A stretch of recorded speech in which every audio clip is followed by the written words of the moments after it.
오늘은 은행 아파트 구입을 앞둔 분들이라면 많이 들어보셨을 DSR TTI에 대해서 소개드릴게요.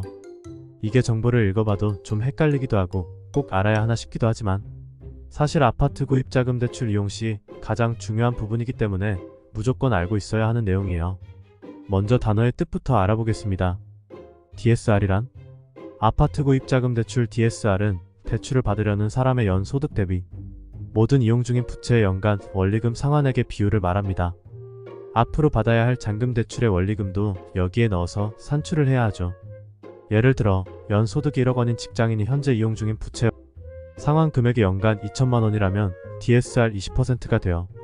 만약 여기에 아파트 구입 대출을 2억 3억 등 받아야 하는 상황이라면 대출 금리와 기간에 따라 연간 상환해야 할 원리금까지 합산해 총 DSR이 몇 %가 나오는지 계산할 수 있죠.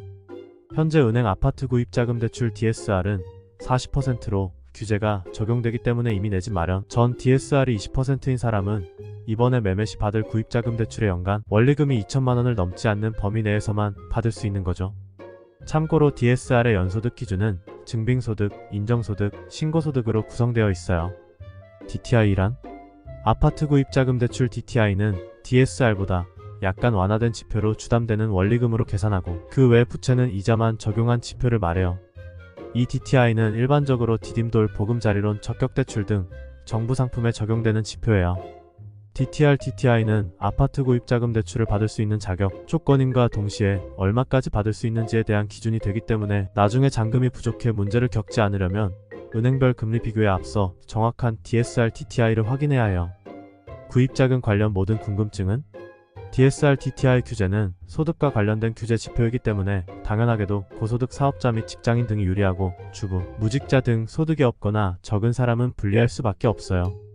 더불어 아파트가 아닌 빌라, 오피스텔, 단독주택, 다가구 주택 연립 등 부동산은 KB 시세 기준이 아닌 각 금융사별 감정가를 기준으로 아파트 구입 자금 대출 한도가 정해지는데 이 감정가는 보통 내가 생각한 것보다 낮게 보수적으로 나오기 때문에 한도가 줄어들 수 있다는 점도 꼭 알아둬야 해요.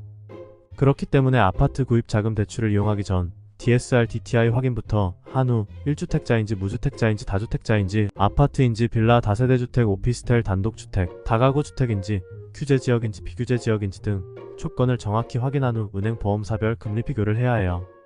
카카오톡 무료 상담을 이용하면 이 아파트 구입 자금 대출 관련 모든 궁금증을 간편하게 확인할 수 있어요.